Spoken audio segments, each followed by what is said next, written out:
Bom dia, irmãos, que a graça e a paz do nosso Senhor e Salvador Jesus esteja com cada um de nós neste dia.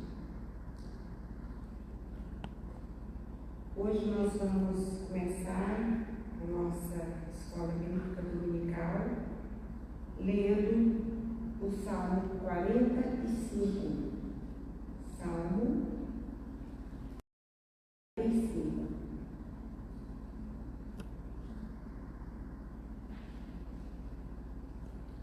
De boas palavras transborda o meu coração, ao rei consagro que compôs. A minha língua é como a pena de habilidoso escritor. Tu és o mais formoso dos filhos dos homens.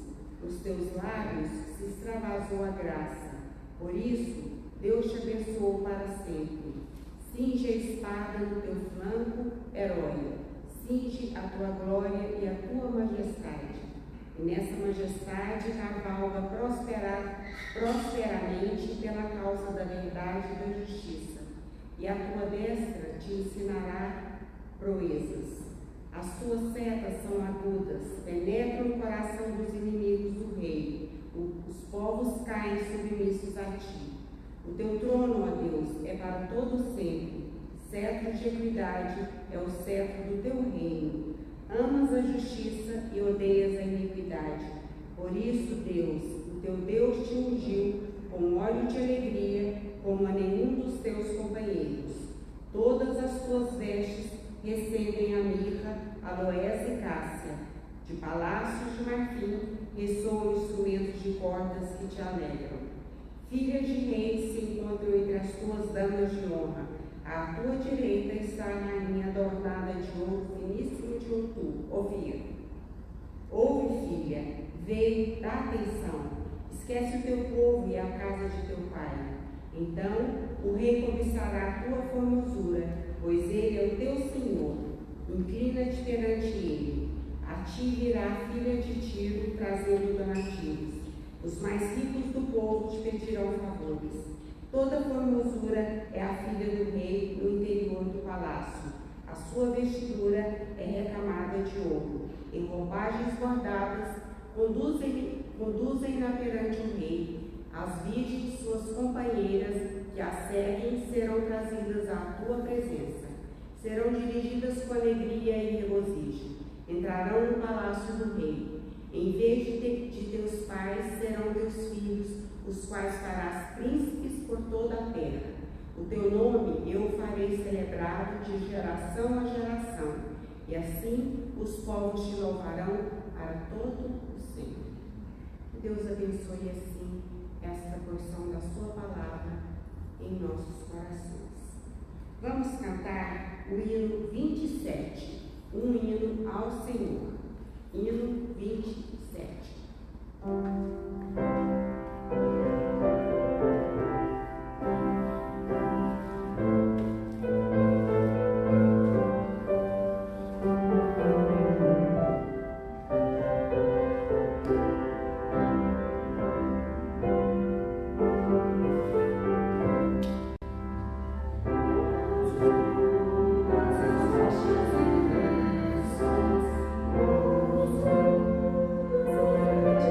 you.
já estão sabendo que a família do pastor todas pegou o Covid.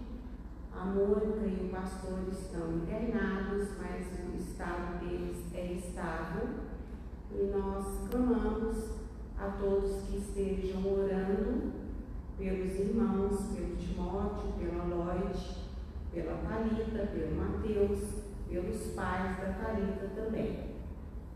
Então é momento de orarmos e de clamarmos a Deus que esteja concedendo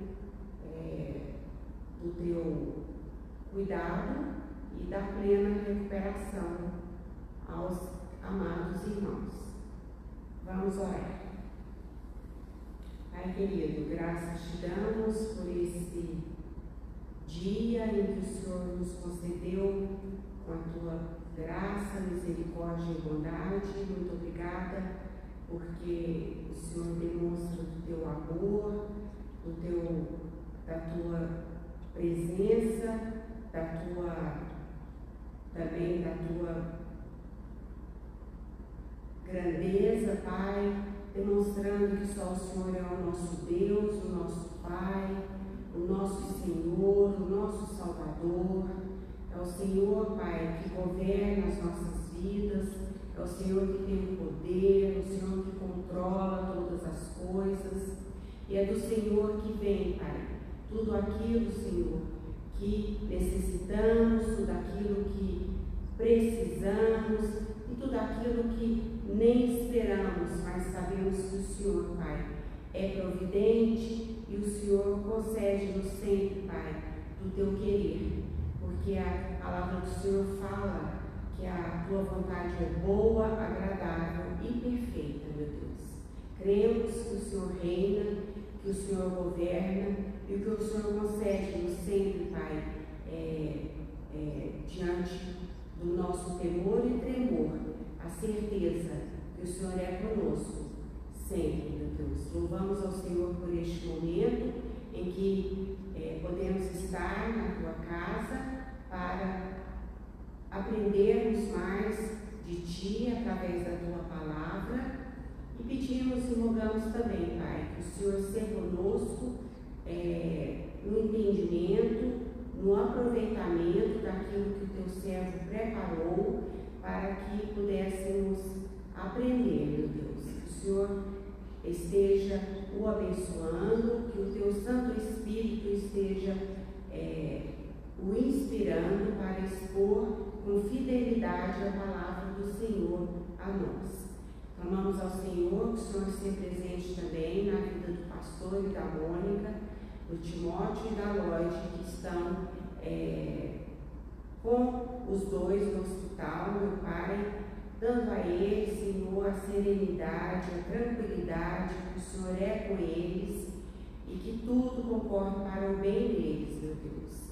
Ó Pai, seja conosco nesse dia, traga-nos a noite, meu Deus, se for da tua vontade, Pai, e dá-nos um dia, Pai, diante da tua presença, dedicando ao Senhor as nossas vidas e glorificando ao Senhor por tudo que fizemos, Pai. Eu te louvo e te agradeço com o perdão dos nossos pecados, em nome de Jesus. Amém. Alguns avisos. O culto doméstico já está no YouTube, a Mariana já postou. No próximo sábado, se Deus permitir, terá reunião na mocidade às 19h30, está sendo transmitido pelo Zoom. Ainda na quarta-feira, às 19h, nós temos a nossa reunião de oração aqui na capela. Queremos cumprimentar os aniversariantes dessa semana, que celebram mais um ano de vida. É com alegria que nós já antecipadamente parabenizamos o André Luiz Gomes Filho, que faz aniversário dia 16, dia 17, a nossa amada Débora Santana Napolitano, dia 18, Aparecida Soares Francisco, dia 19, o nosso pequeno Pedro Antônio Gautiano Filho, Dia 20, Isaac Marques Maciel. E ainda dia 20, Zilmar Amore Cândido também. Que Deus esteja derramando de suas ricas bênçãos na vida de cada um, com saúde, alegria, com fé, e fortalecendo-os a cada dia na caminhada com Ele. Quem irá nos trazer a palavra hoje será o presbítero Jorge Júnior. Que todos tenham um bom domingo e uma boa semana.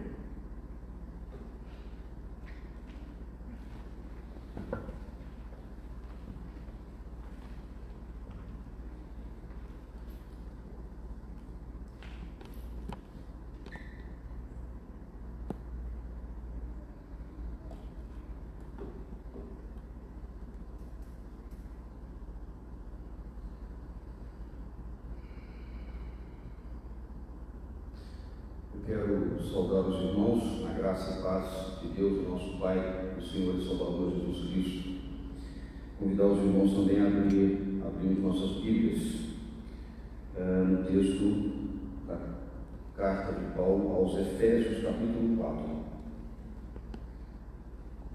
Efésios, capítulo 4, nós leremos os versículos de 17 a 24.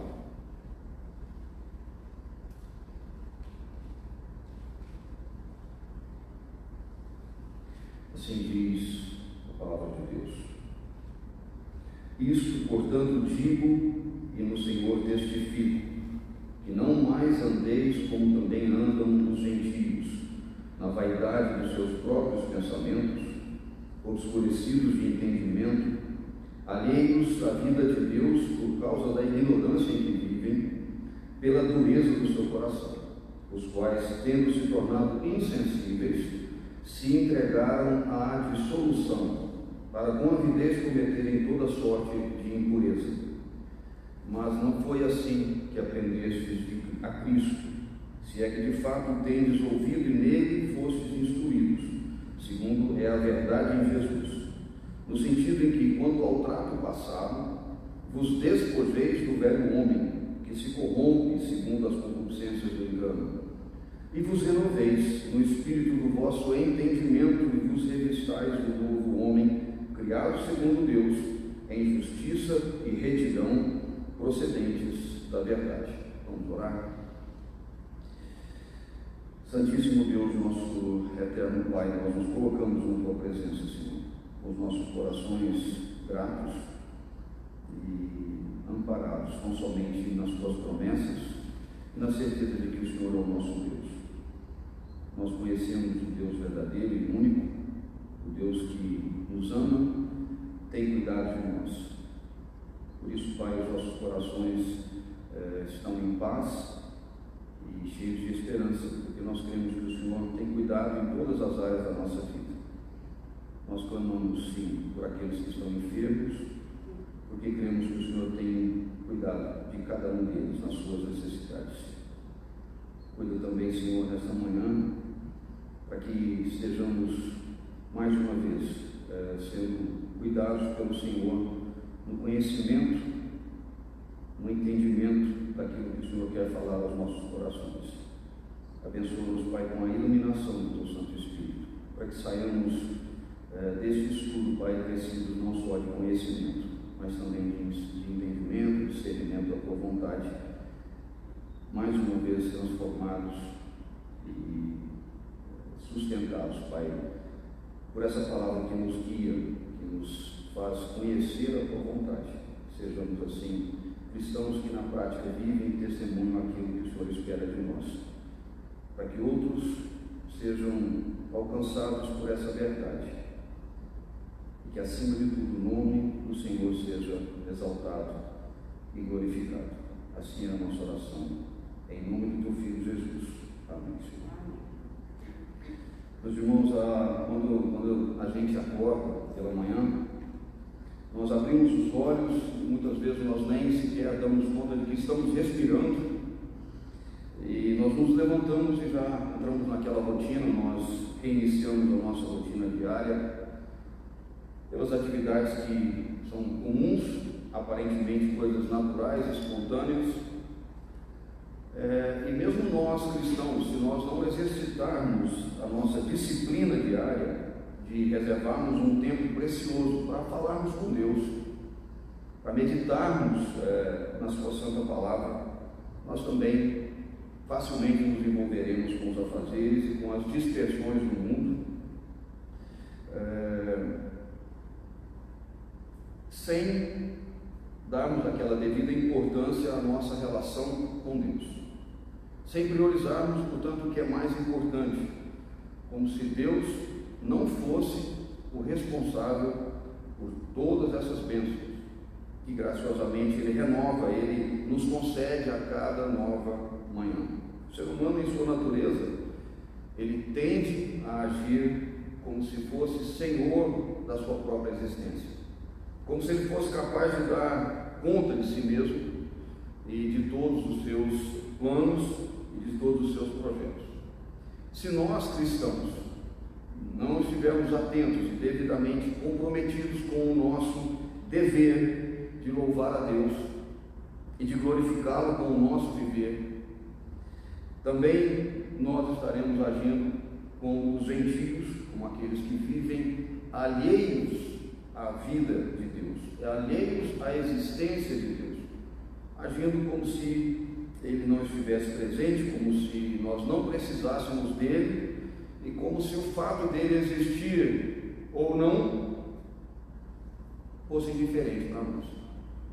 O coração e a mente, totalmente corrompidos pelo pecado, tornam o homem, tornam o ser humano embrutecido, insensível, negligente, soberbo, obscurecido de entendimento, alheio à presença de Deus e inclinado a cometer todo tipo de injustiça. Isso é o que o apóstolo Paulo diz no texto que nós acabamos de ler.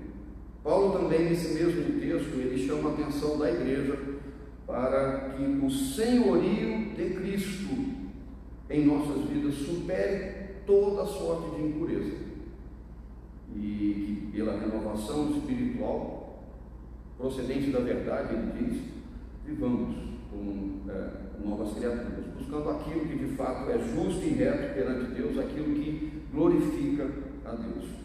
E vejam que há em todo o contexto uma referência muito clara à questão do entendimento, em contraposição ao que Paulo chama de ignorância, ou seja, um obscurecer de entendimento que é decorrente do pecado e que trouxe toda sorte de impureza ao coração e à mente do ser humano. E notem também que o contexto traz para nós justamente uma exortação do apóstolo à igreja, para que então os cristãos não se deixem corromper por sua natureza carnal, cuidando atentamente para que não falte o conhecimento e o entendimento da verdade, que nos liberta dessa condição decaída.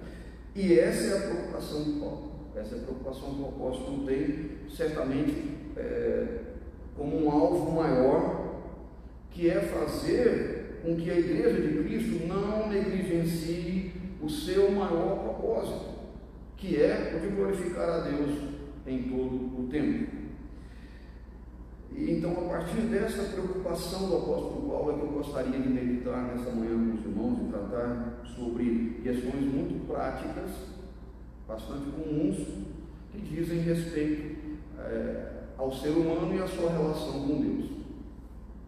Quando se fala de conhecimento, de entendimento, não tem como você desvincular isso de algo que passa pela mente, que é racional. Ou seja, a mente, a razão, né, a capacidade de entender as coisas, de alguma maneira está sendo admitida aqui. Existem coisas que, humanamente falando, me deixam perplexo, porque eu me percebo racionalmente incapaz, impotente diante da complexidade que elas representam. São coisas que, humanamente falando, eu não consigo explicar racionalmente. Por exemplo, a autoexistência de Deus, né? Essa sempre existência de Deus, o fato de Deus não ter sido criado, de Deus não ter um início, dele nunca ter tido um começo, né? Um momento em que ele tenha surgido, são temas que provam claramente para mim o quanto a minha capacidade racional é limitada. E certamente, meu irmão, se a sua mente é tão finita quanto a minha, eu tenho certeza, eu posso afirmar que, assim como eu, em algum momento dessa vida, você já esteve diante de toda essa complexidade, de algo tão extraordinário, até mesmo questionando a própria existência de Deus. Sabe por quê? É que para alguém tão finito quanto eu, tão limitado, se eu não consigo explicar alguma coisa, o mais confortável para mim é questionar se aquilo é de fato uma realidade. Não é normal para o ser humano admitir, não é normal assumir como verdade absoluta uma informação que ele não possa explicar, que ele não conheça bem, algo que ele não entende como funciona, ele não sabe se existe, se é real. E essa reação, ela é inerente à natureza do homem, miserável e decaído. Eu queria que os irmãos abrissem no texto de 1 aos Coríntios, capítulo 2, versículo 14. Eu gostaria que os irmãos estivessem com suas Bíblias em mãos, porque vamos buscar as referências da palavra ao longo do nosso estudo. 1 aos Coríntios 2, versículo 14, diz assim: ora, o homem natural não aceita as coisas do Espírito de Deus, porque eles são loucura, e não pode entendê-las, pois são discernidas espiritualmente. O teólogo reformador João Calvino, ele se preocupou bastante com aqueles que negam a existência de Deus, assim como com tantos outros que fazem para si deuses, né, de todas as formas, demonstrando como essa é uma questão sobre a qual o homem claramente não tem qualquer domínio, né? E por isso, como afirmou o apóstolo Paulo, lá no nosso texto-chave, de Efésios 4, no versículo 17, por isso andam na vaidade dos seus próprios pensamentos, obscurecidos de entendimento, alheios à vida de Deus, por causa da ignorância em que vivem, pela dureza do seu coração. Calvino deu a esse conflito, a essa dificuldade que o homem tem com aquilo que ele não pode explicar, ele deu um nome que na teologia surgiu o termo sensus divinitatis, ou seja, o senso da divindade. Isso faz referência à realidade do homem que, apesar de negar ou de deturpar a questão da existência de Deus, no fundo, na sua mente, tem sim conhecimento de que há um Deus. Essa é uma questão sobre a qual não se faz necessário qualquer tentativa de comprovação, porque essa verdade ela está devidamente implícita no gênero humano, gravada no coração, na consciência, nos pensamentos de cada pessoa.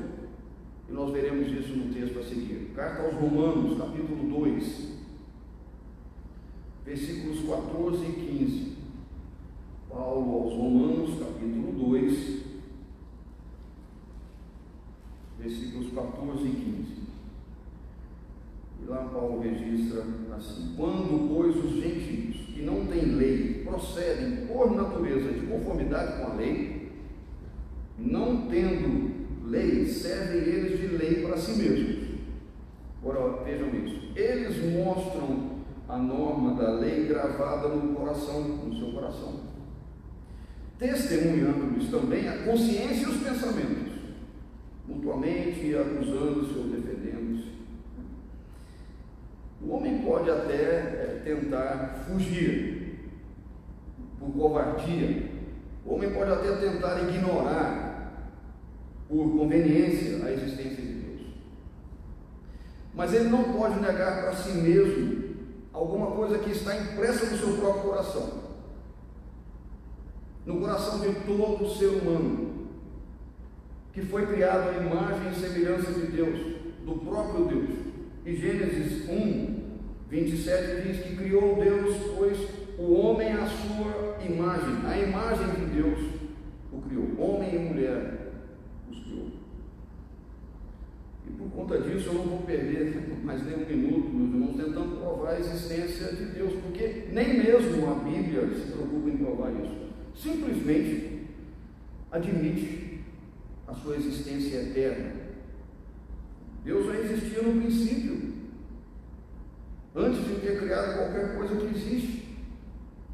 Gênesis 1:1, você abre sua Bíblia, a primeira coisa que você lê é: no princípio criou Deus os céus e a terra. E o Salmo 90, versículo 2, e eu diria, meus irmãos, tantas são as citações, em especial nos Salmos, acerca da observação, né, e do modo como nós nos vemos como criaturas de um Deus extraordinário, que fez todas as coisas. Mas Salmo 92 diz: antes que os montes nascessem e se formassem a terra e o mundo, de eternidade a eternidade, tu és Deus. E sabe o que isso me leva a concluir? Que eu posso afirmar com toda certeza de que não existem ateus verdadeiros. Ou seja, se o ateu afirma que ele não acredita em Deus, eu afirmo que eu não acredito em ateus. E eu não falo isso de mim mesmo, não, com base naquilo que a própria palavra de Deus nos mostra. O Salmo 14, versículo 1, registra assim: diz o insensato no seu coração, não há Deus. Agora a resposta para uma pergunta que: quem são os insensatos? A própria palavra de Deus responde para nós em Provérbios 28, 26, dizendo: o que confia no seu próprio coração é insensato. Provérbios 28, 26. O que confia no seu próprio coração é insensato, mas o que anda em sabedoria será salvo. O insensato no seu coração diz: não há Deus. A insensatez humana, aliada ao orgulho, à arrogância daqueles que querem confiar em seus próprios corações, tornam o homem insensível, soberbo, presunçoso, capaz de dizer que não crê na existência de Deus, de proferir essas palavras, mesmo contrariando a sua própria natureza, mesmo contrariando a sua consciência e os seus pensamentos. E essa insensatez se contrapõe à sabedoria e leva o homem à estultícia, à fartura de estupidez na sua fala, nos seus argumentos, como nós lemos em Provérbios 15, 14, que diz: o coração do sábio procura o conhecimento, mas a boca dos insensatos se apacenta, se sustenta, se alimenta de estultícia. Por isso, meu irmão, não tente discutir com alguém que se diz ateu, tentando convencê-lo de que Deus existe. Faça isso não, porque você certamente vai ouvir uma porção de baboseiras, de tolices, de argumentos, de questionamentos repletos de sarcasmo, de cinismo. Essas coisas só servem para entristecer o coração de quem ouve. Tanta blasfêmia. Eu já tive oportunidades assim. Eu já saí de casa para orar com uma pessoa que se diz ateu, que se diz, se existe um Deus, ele é muito, essa pessoa seria muito azarada, e essa pessoa proferia tantas blasfêmias. Eu confesso para os irmãos que eu não consegui orar com essa pessoa. Eu saí de lá e orei sozinho. Mas segundo a palavra de Deus, esse conhecimento é inato ao homem. Ou seja, todo homem já nasce com o senso da divindade gravado no seu coração, ainda que queira lutar contra a sua própria consciência e pensamentos, como nós vimos anteriormente. Calvino, aliás, ele vai um pouco mais além e ele identifica na natureza humana um outro atributo concedido por Deus, que é o semen religionis, ou simplesmente a semente da religião. Isso quer dizer que a religiosidade é uma necessidade inerente à natureza do ser humano. Portanto, pelo fato de possuir o senso da divindade, o homem procura desde o seu nascimento adorar um ser superior. O problema é que o pecado também maculou esse senso, a ponto de impossibilitar o homem de perceber a existência do verdadeiro Deus e de adorá-lo da maneira com que esse verdadeiro Deus requer. O problema é que o homem passa então a adorar outros deuses, a fim de satisfazer o seu senso de divindade e desenvolver a sua semente da religião, também implantada por Deus no seu coração. A idolatria é a maior prova disso. A idolatria é a maior prova da necessidade inata do homem de adorar algum Deus. E o homem natural, ele se recusa a humilhar-se aos pés de Cristo, mas ele não hesita em oferecer culto à madeira, à pedra, às entidades místicas, aos santos, aos objetos de adoração, de veneração, chamem do que quiser, as mais inusitadas formas e feições. E é claro, meus irmãos, quando essa pessoa se diz ateu, na verdade ele está só dizendo que ele é o Deus de si mesmo. Eu quero ainda dizer que nesse universo da estupidez e da arrogância do homem no que se refere ao relacionamento com Deus, nós poderíamos passar aqui muito tempo citando várias formas absurdas criadas pelo ser humano, e todas elas inconsistentes, confrontantes com a verdade única e absoluta que nos está revelada por Deus em sua palavra. Existem lá os chamados ateus práticos, que não necessariamente negam a existência de Deus, mas eles vivem como se Deus não existisse, tentando dirigir suas vidas, com autonomia total, com liberdade, sem ter que prestar contas para ninguém, sem ter que obedecer, muito menos a qualquer ordem divina. Tem também o deísmo. O deísmo não nega a existência de Deus, mas ele nega que Deus se relacione com a sua criação. Mas tem também o panteísmo, que defende exatamente o oposto do deísmo. Para os panteístas, Deus está em todas as coisas. Deus é a soma de tudo que há. Eles dizem que Deus e o universo são uma coisa só, e que Deus não pode existir sem aquilo que Ele mesmo criou. Tem também o politeísmo, que nega a existência de somente um único e verdadeiro Deus, e de um ser soberano, absoluto. Eles negam isso para defender a existência de vários deuses. Esses deuses têm representações como se fossem representados nas virtudes, o Deus do amor, o Deus disso, o Deus daquilo, ou nas forças da natureza, o Deus trovão, o Deus isso. Tem também os agnósticos, por sua vez, eles também não negam a existência de Deus, mas eles vão dizer que é impossível ao homem conhecer a Deus. E sinceramente eu vou parar por aqui, eu não vou entrar muito mais nesse caminho, porque não é o foco da nossa meditação hoje. Porque o mais importante é nós estudarmos acerca do conhecimento e do relacionamento com o Deus único e verdadeiro. E, segundo a própria revelação, que Ele faz de si mesmo, na medida em que aprove a Ele se fazer conhecido, por meio da sua santa palavra. E o conhecimento de Deus só é possível na medida em que Ele mesmo se revela ao homem. Essa revelação ela ocorre de duas maneiras.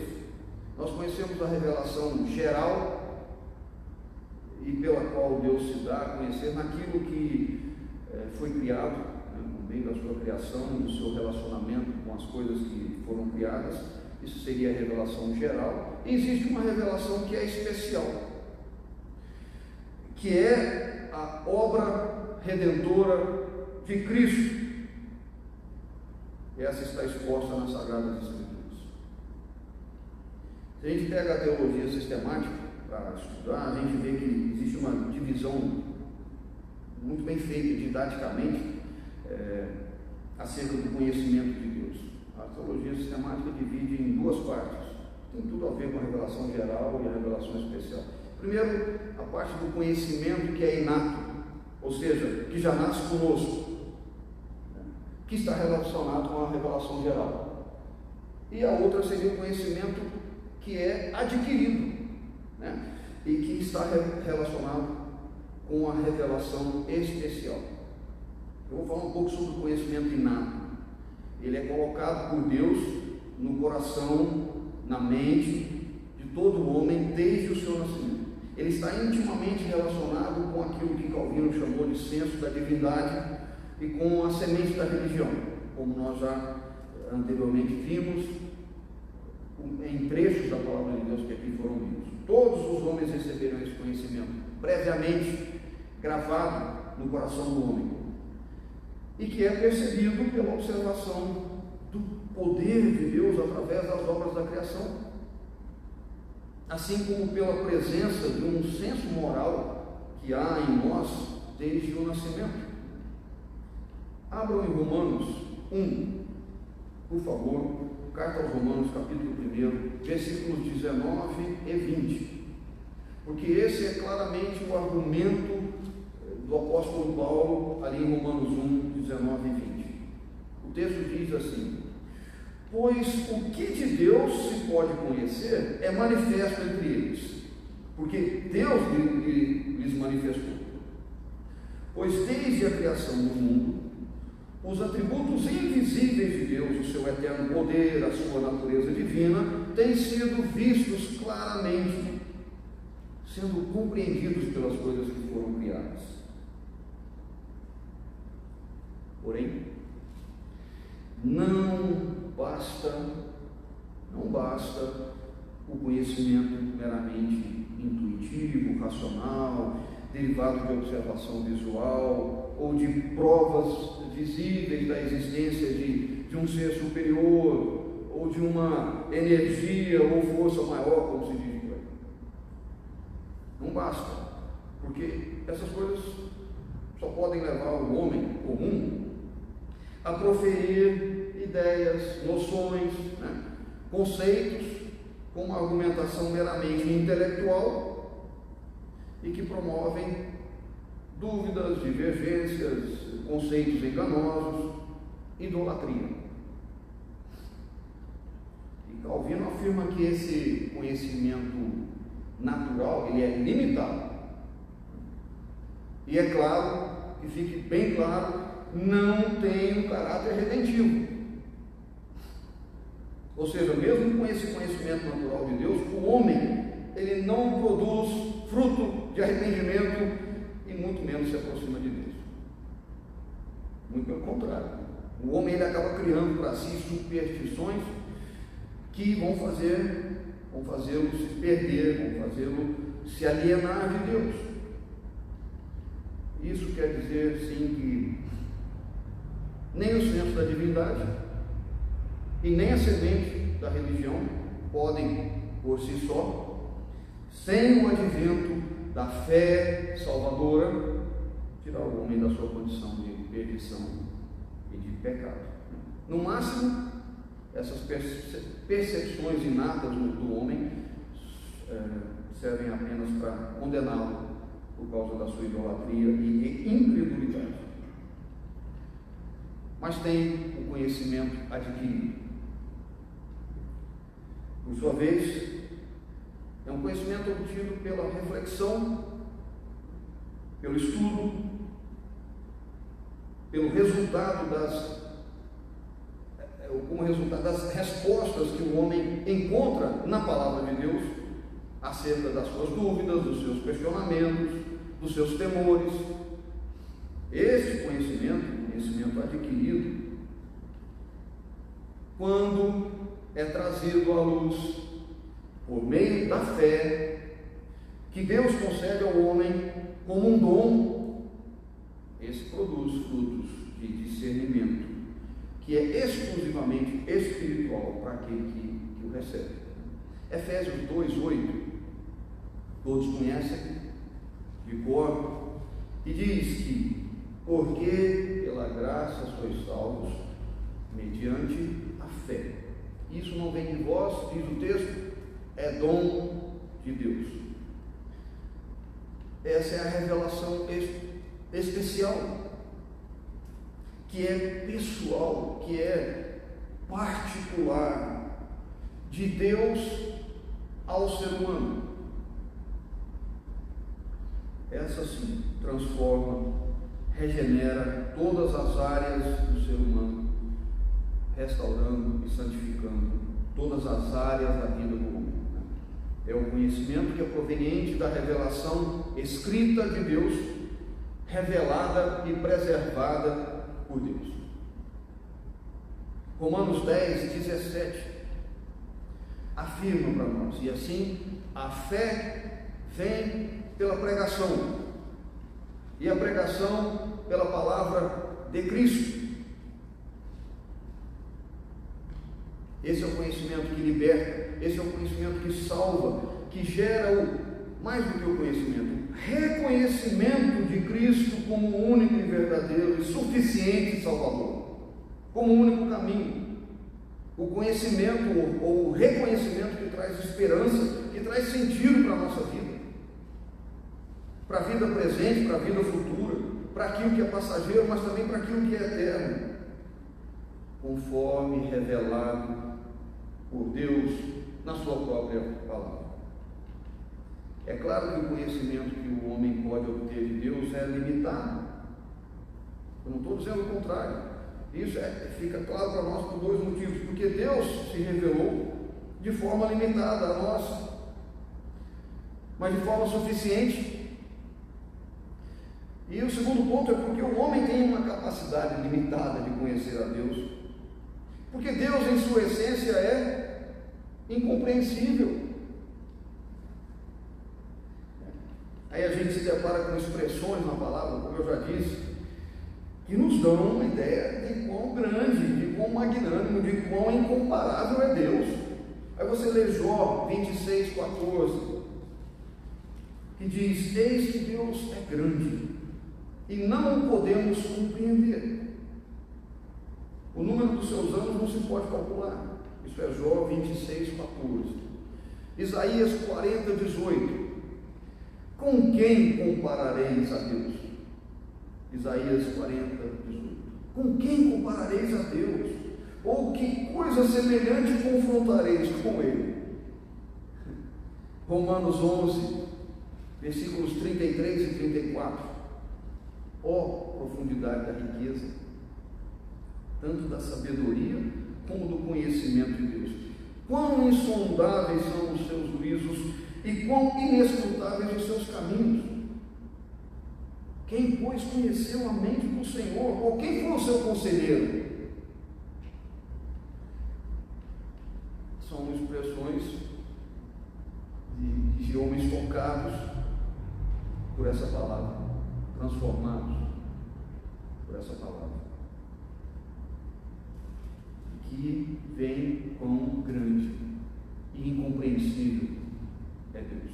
Mas apesar de ser incompreensível, Deus se revelou para possibilitar ao homem a correta compreensão do seu ser e da sua vontade, a fim de que o homem o adore, a fim de que o homem o sirva da maneira que ele mesmo requer. Portanto, dizer que Deus é incompreensível não é justificativa para deixar de adorá-lo. Dizer que Deus é incompreensível não é justificativa para deixar de buscar conhecê-lo profundamente, através do estudo atento da sua santa palavra. A revelação especial de Deus, pela presença, pela ação e iluminação do Espírito Santo na mente, no coração do ser humano, provê tudo o que o homem precisa saber e conhecer de Deus, para servi-lo, para adorá-lo, para glorificá-lo durante toda a sua vida.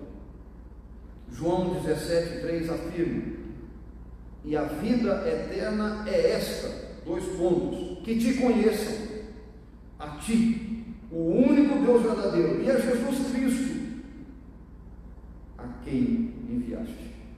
Essa é a vida eterna. Isso é João 17,3. Essa necessidade, meus irmãos, ela é reforçada pelo fato de que o conhecimento de Deus é a base para o desenvolvimento de todas as, todo o ensino bíblico, de todas as doutrinas cristãs. O estudo da revelação de Deus é o ponto de partida para se compreender, para conhecer aquilo que Ele requer de nós em todas as áreas da vida. Portanto, esse deve ser o nosso maior compromisso, o nosso maior desejo.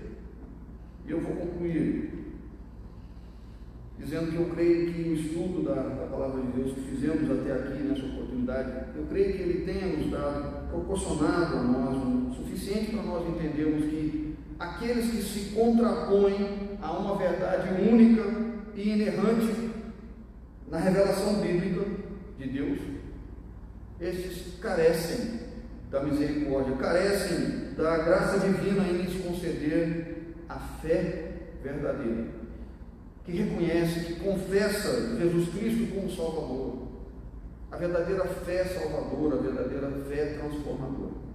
Romanos 10, versículos 9 e 10, ainda veria alguns textos com os irmãos. Romanos 10, versículos 9 e 10, diz o seguinte: se com tua boca confessares Jesus como Senhor, e em teu coração creres que Deus o ressuscitou dentre os mortos, serás salvo. Porque com o coração se crê para a justiça, e com a boca se confessa para ou a respeito da salvação. Que todo pecador precisa é bem conhecido, é bem sabido. Está lá em Romanos 3, versículos 21 a 24. Romanos 3, 21 a 24. Diz assim: mas agora sem lei se manifestou a justiça de Deus testemunhada pela lei e pelos profetas. Ele explica: justiça de Deus mediante a fé em Jesus Cristo, para todos e sobre todos os que creem, porque não há distinção. Por quê?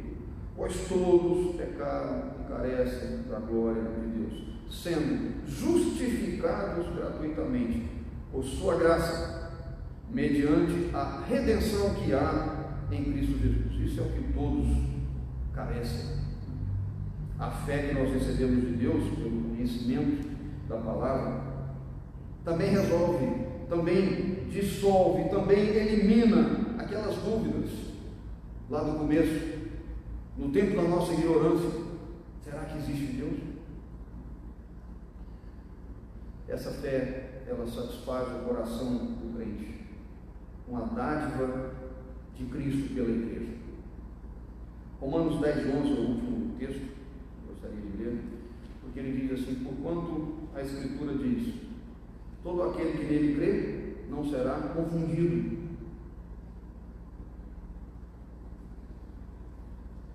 Como igreja de Cristo, tendo em nós a capacitação, o poder do Espírito Santo de Deus para conhecer e discernir aquilo que nos foi revelado acerca dele próprio e da sua vontade.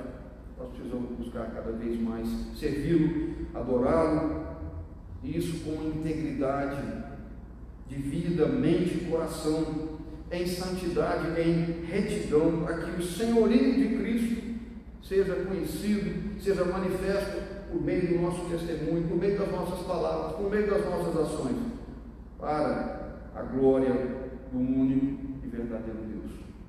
Que Deus nos conceda essa bênção e prosseguirmos firmes nesse caminho. Amém. Vamos orar. Pai amado, nós mais uma vez te louvamos e te agradecemos pela preciosidade desse momento, porque a tua palavra fala a cada coração, a cada mente. Nós clamamos ao Senhor pela iluminação vinda da presença do teu Santo Espírito em nossas vidas, dando-nos sabedoria e discernimento, guiando os nossos passos. Ó Senhor, que cada um possa cuidar atentamente, Pai, de fazer não somente aquilo, de buscar não somente aquilo que agrada ao Senhor. Perdoa quando falhamos, Pai, e permita-nos que cresçamos não só no conhecimento, mas no amor por tudo aquilo que o Senhor nos tem revelado. Que vivamos por essa palavra, que o Senhor de Cristo traga ao nosso coração a alegria da dádiva da vida eterna, e que também possamos externá-la, Deus, em tudo que fazemos, na nossa vida rotineira, em cada detalhe, em cada oportunidade, para que o Senhor seja exaltado. É a nossa oração em nome santo do teu Filho Jesus. Amém. Amém.